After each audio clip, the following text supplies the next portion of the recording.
Hello, I'm Tom from Hudson Valley Tax Experts. This is a very preliminary look at the American Rescue Plan, new law that just passed both halves of the Congress and is expected to be signed this week. I'm Tom Bridgman. I own the company. This is a little bit about me. You can read more about the company and me at the website if you're so inclined. So the bill, as I said, has passed both halves of Congress, passed the House today. The President is expected to be signing it by the end of the week, so this is almost a done deal. The main question on many people's minds is the due date for tax returns. At this point, it is not addressed in, at this point, it is still April 15th. It is not addressed in the bill. The bill doesn't mention anything about it. So the IRS would have to be deciding if they're going to extend the deadline. Some of the provisions in this bill may be the final straw that causes them to extend it again for a month or two, but at this point, nothing has changed. The due dates are the same as they are in a more normal year. So the second big question that many people are interested in is the latest stimulus payment round. And in this round, payments are $1,400 per person on your tax return, including young adults, college students, other dependents, family members who are claimed as a dependent. Whoever's on your tax return could be $1,400 per person. That's going to be based on the 2020 return if it is filed. Otherwise, they'll look at the 2019 return. And the IRS will be mailing payments throughout the year, through the end of the year, December 31st. So there isn't a rush to get your return in. It's when you get it in, it'll be dealt with. Payments might be less than $1,400 depending on your adjusted gross income. That's AGI. The thresholds are $150,000 for a joint filer, $75,000 for a single filer or a married filing separate filer, and $112,500 for someone filing as head of household, a single parent with a young child in the home. So at below those levels, the full amounts will apply. Above those levels, they will phase out very quickly. So you get a reduced payment over the remainder of that range. When you hit the top of the range, so $160,000 for married, $80,000 for single, etc., the amount will be zero. So it's phasing out, reducing much more quickly than it did in previous rounds of payments. If you, and this is a credit that will be based on your 2021 income ultimately, so if in 2021 your income is lower than whatever tax return they based the payments off of, you'll be able to get the additional amount as part of your refund a year from now, just as is happening now with the prior payments from the past two rounds. So as I said, the 2020 return will be used to determine the amounts if it's available. If they send a payment based on 2019 because your 2020 return is on extension or otherwise late, and then you file the 2020 return and you're due more, it appears that they will send an additional payment later in the year to make up the difference, and then the final amount regarding however much you got will be reconciled on next year's return. If you end up getting more than 2021 return would entitle you to, you don't have to pay back any excess, same as in previous rounds. And these difference in numbers on different tax returns may mean that for some people waiting to file their 2020 may mean they'd get more money. It also means that some married couples may benefit this year by filing separately in order to get more money. Those things are possible. If you're looking on your tax return for your AGI to figure out where you fall into the equation, it's on your 2020 1040 line 11 or 2019 1040 line 8B. Next topic, unemployment benefits. This is the wrinkle that is going to cause the IRS some headaches. We are into March. We're about halfway, maybe more than halfway through tax season at this point, and we have just had a retroactive change for 2020 taxes, and that the first $10,200 of benefits will be tax-free at the federal level for anyone whose household AGI is below $150,000. AGI is the adjusted gross income we just talked about on the previous slide. So again, some married couples might benefit from filing separately. It's not really clear if that is going to, if that will make a difference because it's household income. So we need some, more guidance on whether that will make a difference. And the treatment by the states we'll talk about a little bit more momentarily. Separately, the enhanced unemployment benefit for people who are still collecting benefits will remain in place until at least September 6th. It was scheduled to expire, I believe, next week. So that will continue for those who are still not able to work. So state taxes is all over the place. New York, we know, will not automatically follow the federal change because they unlinked from the federal tax law last year when the last big tax bill came out.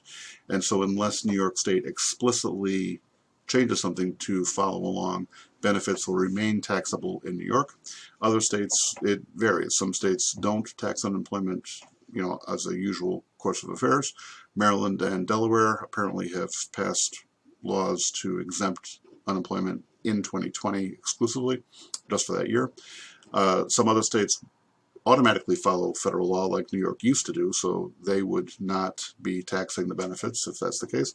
And then other states that don't automatically follow the federal will apparently be taxing unemployment unless they specifically change their rules.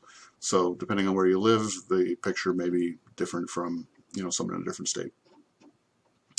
If you've already filed your return, it's possible you'll have to file an amended return to claim an additional refund or reduce your tax, but we don't know yet. IRS has issued absolutely no guidance. It's too early for that.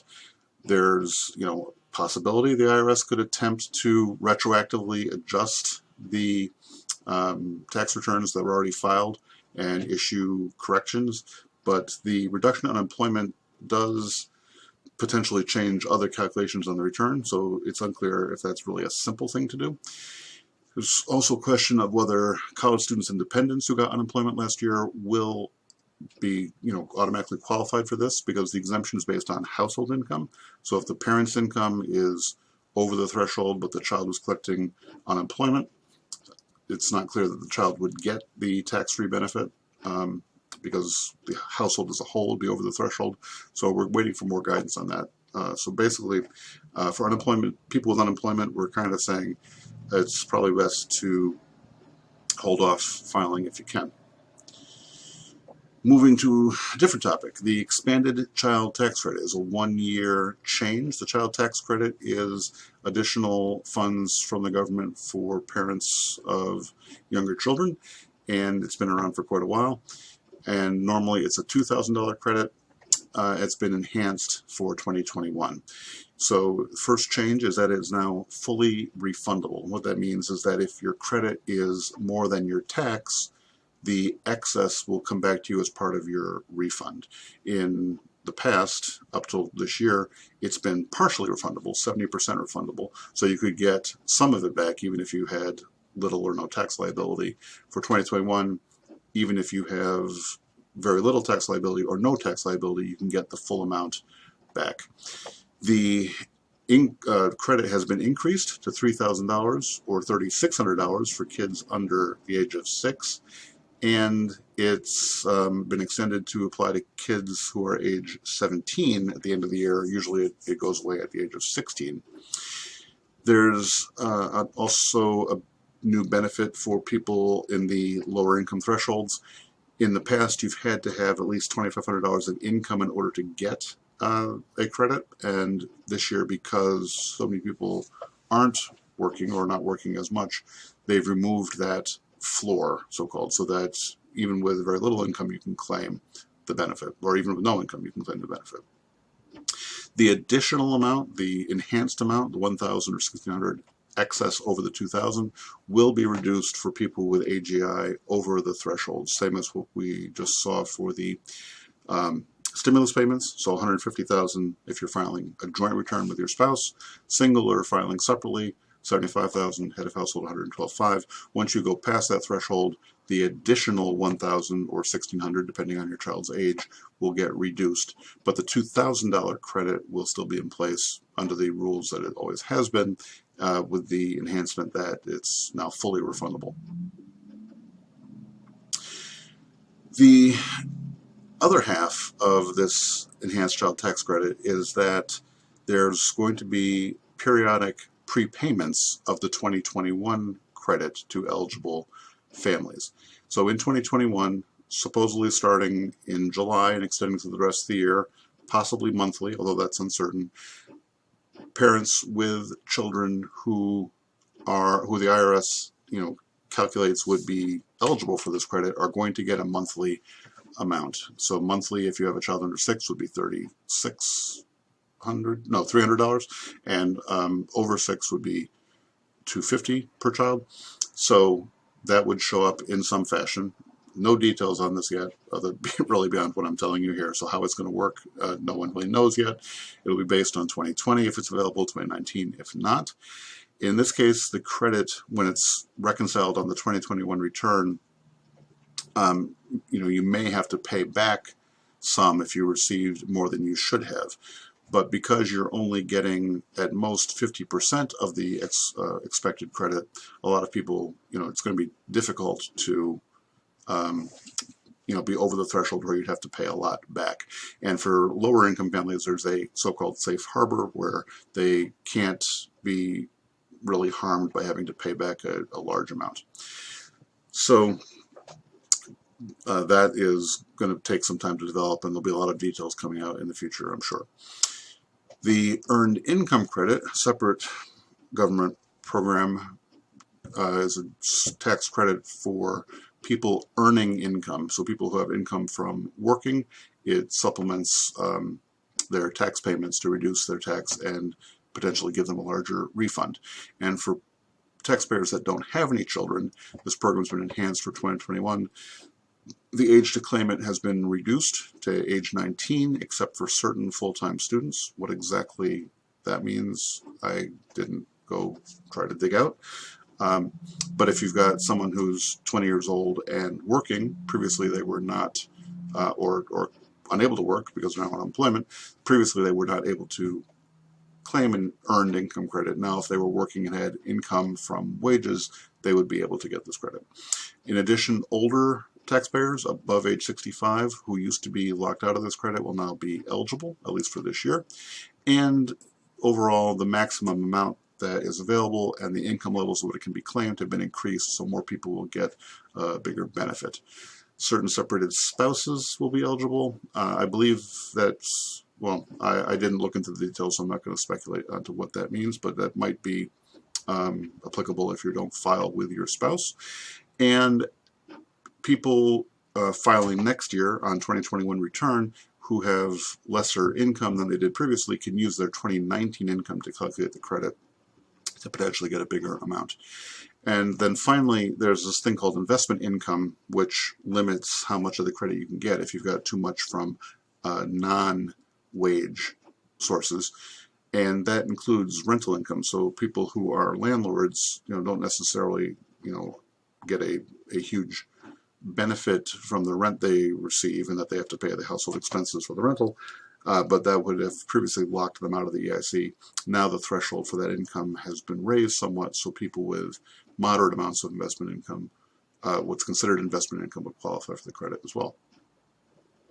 The dependent care credit is a credit for working parents who pay for child care, basically to enable them, the parents, to work. And this has been enhanced for 2021. It's now fully refundable. So if you are paying for childcare and your tax is otherwise reduced, in the past you wouldn't get any benefit for the child dependent care credit. Now you can get that coming back to you as part of your refund. The income level for claiming the full amount of the credit has been raised substantially, over $100,000, so a lot more people will be able to benefit from a larger amount. And the credit is going to be calculated on a larger percentage on a larger portion of your expenses. So I'm not going to go into the details, but basically, even if you're paying the same amount as you paid last year, you're going to get a larger credit because of those two factors. Separately, dependent care flexible spending accounts have been enhanced, so the maximum contribution for 2021 more than doubles, $10,500 if you're filing a joint return, $5,250 for anyone else, and that's up considerably, as I said. That is separate. That would be through your employer if your employer offers such a plan, and money put through that plan to pay for dependent care is pre-tax, so you don't pay taxes on those funds when it comes out to pay the caregiver. Changes for health insurance include new healthcare insurance subsidies for people who have insurance in place through the Affordable Care Act marketplace. So one very large enhancement is the removal of what was called the subsidy cliff. So people that were over a certain income number basically qualified for no premium assistance at all. That cliff has been removed, at least temporarily. So anyone getting healthcare insurance through the marketplace will be able to receive some assistance, and the insurance payment will be capped at 8.5% maximum for everyone, regardless of household income. People with lower incomes will have a lower cap, as been true in the past, but people with higher incomes will have this 8.5% cap. Separately, taxpayers who've lost their jobs involuntarily and had employer health coverage have always been able to continue that coverage through a program called COBRA, but that's typically expensive. It can be up to 102% of the entire cost of the premium. Very expensive, especially if you're not working and can't find a replacement job. Through September 30th, this act will make coverage available, or will basically pay for your COBRA coverage up through September 30th in full. So it gives you a little more time to get other coverage in place or hopefully find other employment. Sick and family leave credits have been extended to the end of September. The paid family leave credit maximum has increased to $12,000. I'm not sure what it was previously, but it's increased, apparently. For self-employed people, the paid family leave credit is now calculated on a full 2 months, from previously it was 50 days. And the number of days that factor into these equations gets reset at the end of this month, so that the number starts over. Leave for COVID vaccinations would be covered, so you can get paid on a day that you're out of the office to get a vaccine. Student loans were not directly addressed in the legislation. There is no provision for forgiving any student loan debt here being signed now, but it does include a provision that any future forgiveness, sorry, apparently at a Harley convention going by, any future forgiveness through the end of 2025 will not be taxable income, which is huge. Normally, if any lender forgives debt that you owe them, it's going to count as taxable income, and you don't have any cash coming in, but you've been relieved of that payment, and that is treated as a taxable event to you. With this provision in place, if student loan forgiveness happens through the end of 2025, then it will not be a taxable event, which is a huge thing. Finally, for employers and businesses, we have a few changes where certain grants, EIDL grants and some SBA revitalization grants will not be considered taxable income, but any expenses paid with them will still be deductible, kind of like treatment of the PPP loans for this year. And the employee retention credit available to employers that keep their employees on payroll and meet certain conditions has been extended through the end of the year. So that is a lot in a very short time. I hope it was useful. If you have any other questions, I'm not sure I can answer them at this point. It is after all March, but we'll try to keep you posted on changes as they develop. Thanks for listening. Hope it was helpful.